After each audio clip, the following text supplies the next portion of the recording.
Assalamualaikum warahmatullahi wabarakatuh. Alhamdulillahirabbil alamin wal aqibatu lil muttaqin wala udwana illa 'alal zalimin. Asyhadu an la ilaha illallah wahdahu la syarikalah wa asyhadu anna Muhammadan abduhu wa rasuluhu, amma ba'd. Puji serta syukur kita panjatkan kepada Allah Subhanahu wa taala. Salat dan salam mudah-mudahan senantiasa tercurah dan terlimpah untuk baginda Nabi Muhammad sallallahu alaihi wasallam, keluarga dan sahabatnya, dan umat yang taat dan istiqomah terhadap sunnahnya hingga akhir hayatnya.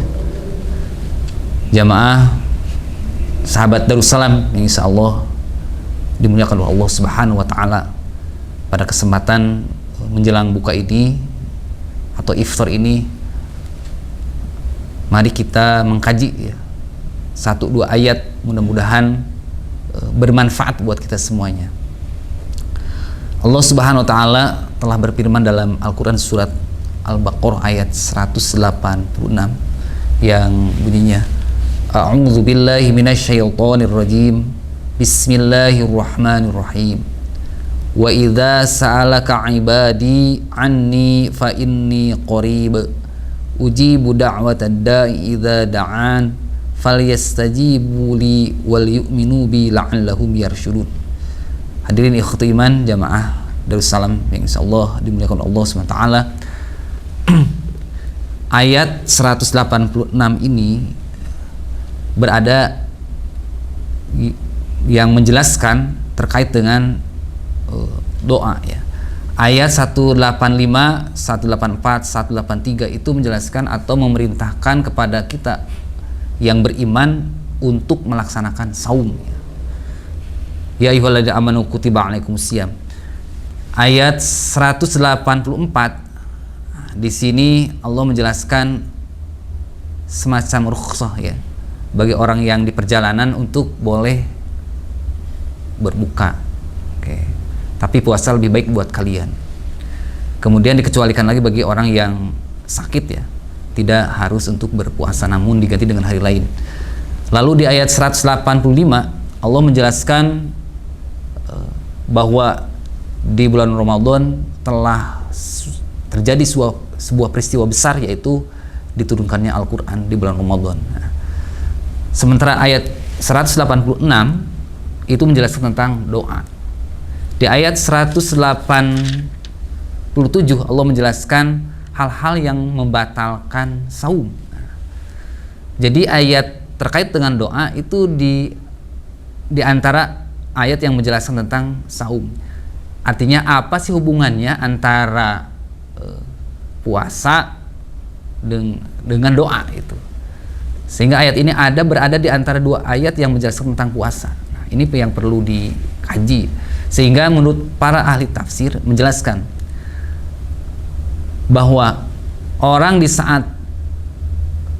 saat saum ya, lalu dia berdoa kepada Allah SWT, doanya insya Allah tidak ada hijab baginya, artinya tidak akan ditolak oleh Allah Subhanahu wa taala. Sebagaimana dalam sebuah hadis disebutkan ada 3 orang yang doanya tidak akan ditolak oleh Allah Subhanahu wa taala. Pertama, orang yang zolimi, lalu yang kedua orang yang sedang berpuasa hingga dia berbuka, yang ketiga orang yang sedang di perjalanan atau musafir. Nah, hadirin ikhwati iman, sahabat Darussalam yang insyaallah dimuliakan Allah SWT. Di sini Allah menjelaskan ada beberapa hal yang menjadi syarat doa itu diterima. Wa idza sa'alaka, dan ketika bertanya ya, seorang hambaku ya, ibadi, ada sahabat Nabi bertanya kepada Nabi Muhammad SAW, anit, tentang aku, tentang Allah Subhanahu wa taala. Lalu jawablah Muhammad, fa inni qarib, aku itu adalah dekat. Ujibu da'watad da'i idza da'ani, aku akan mengabulkan da'watad da'i, permohonan orang yang berdoa, idza da'an, ketika dia berdoa.